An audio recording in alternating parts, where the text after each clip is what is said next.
Yo, if you're new to drawing with a tablet and using Ibis Paint like me, or you don't have a drawing tablet that has a pen pressure, but you do have a handy dandy finger and or stylus, this video will help you get started fast. I'll show you the basics from brushes to layers so you can start creating your art right away. So let us go. So first, we're gonna create a canvas. In order to create a canvas, you go to click My Gallery, you click this plus sign at the bottom side of your screen.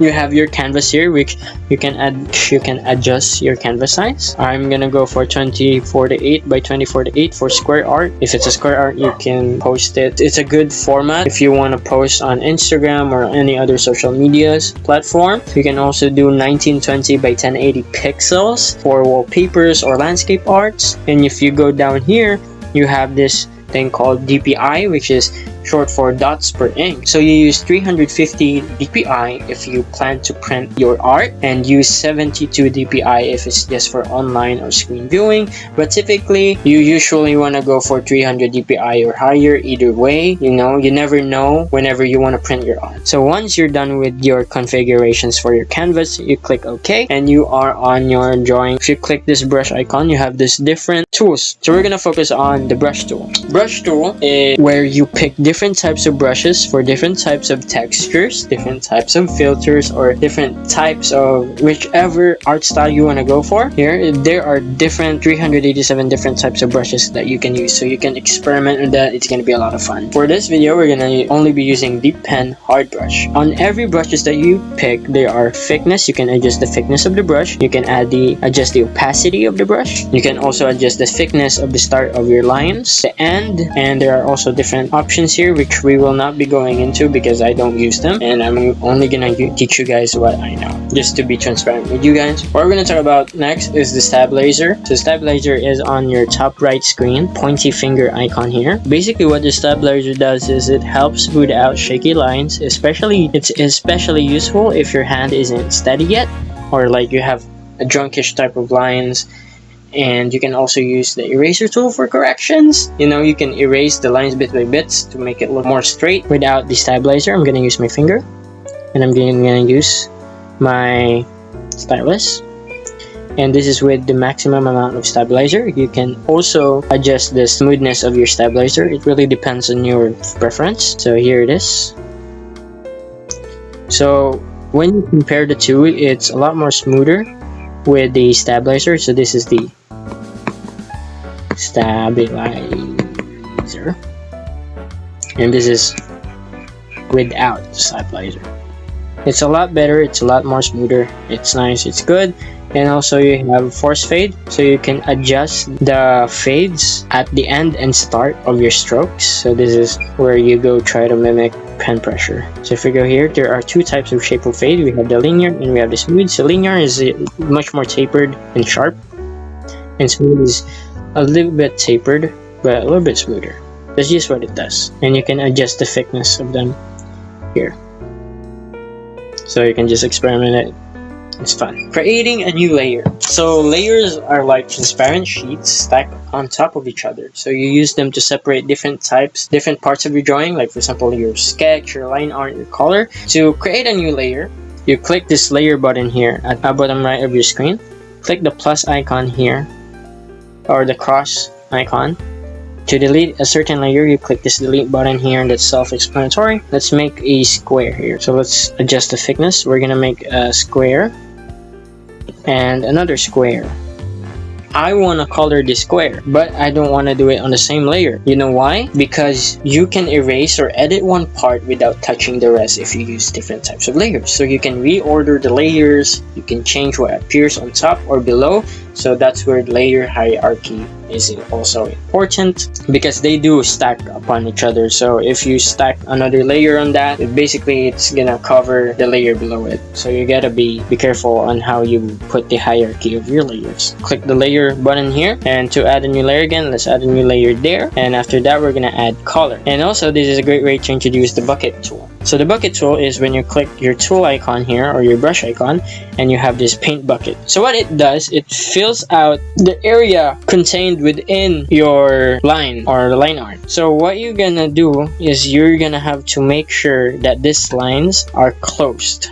So here, paint bucket. Let's select a color here, say that color. This is a line that is close, as you guys can see. Even if it's thinly close, as long as they meet, the end of the lines meet, they will be colored within. But if you take a look at this, they are not closed, right? They are not, they are open. And what it does is it's gonna spill out on the entire canvas. So be careful when you use the paint bucket tool. You gotta make it so that the area that you're trying to paint bucket or trying to fill is close, so that it won't spill out and ruin your art. If it does ruin your art, you can click undo here and redo. So that's pretty handy. With the layers, as you guys can see, so layer number 2, we're gonna do paint bucket, and we're gonna close it. This is also a good way to introduce eyedropper tool or the color picker. So there are 2 ways to use the eyedropper. So you can click here and click the eyedropper itself, or you can long press your screen and drag around your screen to select a certain color that you want. I want to select this one because I don't want to go into trouble like going here trying to find the exact color. It's handy when you have a eyedropper because it automatically select the color that you want. So that makes it everything consistent. So there you go. And if I want to erase my line art, I cannot. Again, I cannot. I can only erase the part that has been drawn on that specific layer. But if it's not drawn on that specific layer, I'm not going to be able to touch or modify it. I have to go to the layer that contains the part of my art that I want to modify in order to modify it. So that's what is handy. You can also duplicate or merge. So let's take a look at duplicate. So for example, I want to duplicate this layer 2. So I'm just gonna click this cross here within the box and click duplicate layer. So you basically create a new layer with the duplicate of the previous layer that you have duplicated. So you can also delete it. I'm just gonna delete it, and you can merge 2 layers. So how this works is you click this arrow with 2 horizontal bars. If you do this, it's not gonna be enabled. So if I want to merge layer 1 and 2, I have to go to the layer above because it's gonna be merged on the layer below it. So here, boom, there you go, it's now merged. So that means I can erase both because they have become one. There you go. Let's talk about clipping and alpha lock. So clipping is when you clip a layer to the one below it, it only shows within the painted area of that layer. So let's go demonstrate it. So click on the layers, add a layer above your painted layer, and what you're gonna do is click this layer here that faces downwards, and when you see it like this, that means it's clipped onto the layer below it. You want to be on the clip layer, so here, and then in order for this to work, and let's try coloring. Let's try a different color here and see what happens. What I mean, again, when you clip a layer to the one below it, it only shows within the painted area of that layer. So this is what it means. So it doesn't really spill out because it only shows within the painted area of the layer below it. This is great for like coloring inside line art without going outside of the lines. I just want to color within this painting without worrying about spilling out. But if I do turn it off, it's gonna spill out. Let's go for alpha lock. Alpha lock, what does alpha lock does? So it locks the transparent pixels of a layer. So meaning any part of here that is not drawn,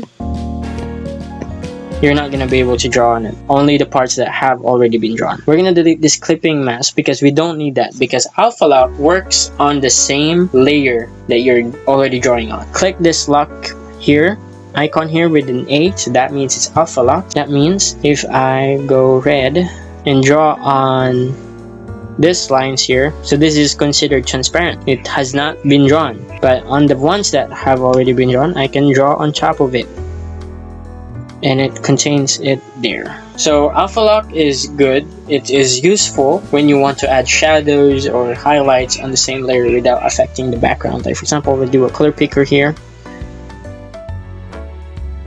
and I'm gonna add a shadow. So I don't really want to affect the background, I just want to add shadows. So this is good right here because it's not spilling out. So they are the same, but they have different uses. So clipping art and alpha lock, whichever you prefer. And we also have selection tool and bucket fill. In selection tool, we have the lasso. So the lasso, it lets you select parts of your drawing. So for example, I want to select this corner part of my drawing. And once that is selected, I'm gonna go with a paint bucket here. And once that is selected, anywhere that is not selected, it's gonna say outside of selection. So I'm not gonna be able to color on that, only inside of that selection. So this is good when you have different parts of your drawing that you wanna color out. So for example, lasso, I'm gonna lasso here, and also I'm gonna lasso here. And then go with a paint bucket, and there you go. It just works like that. It just works like that.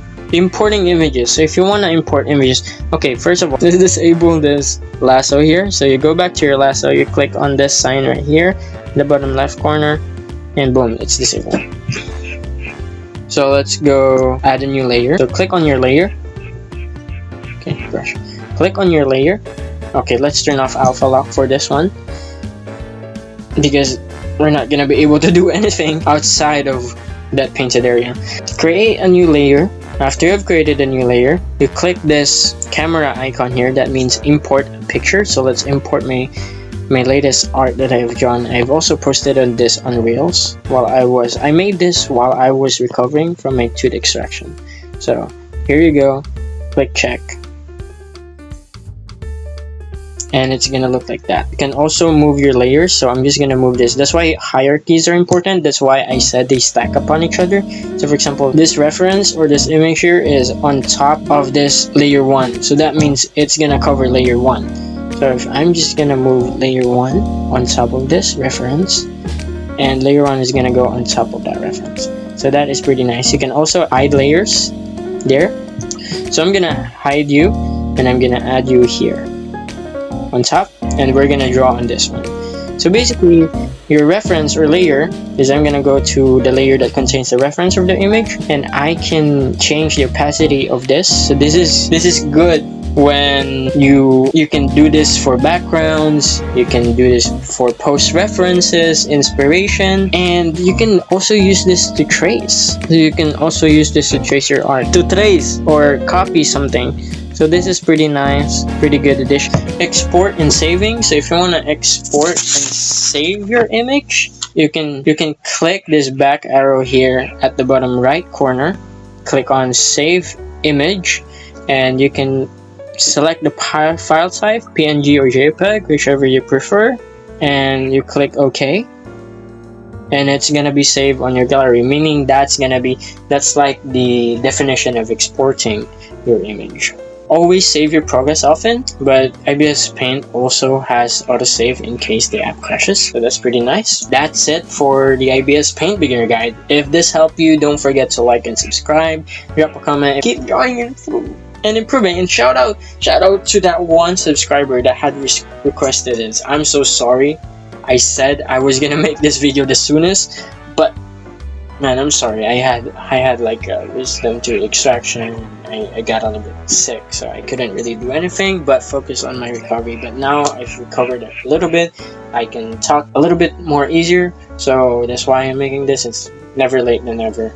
So it's better late than ever. So yes, so thank you everybody. Thank you so much for the support from the last video. Thank you so much for the 20 likes. Thank you so much for 71 subscribers. And you guys have a great day. Goodbye.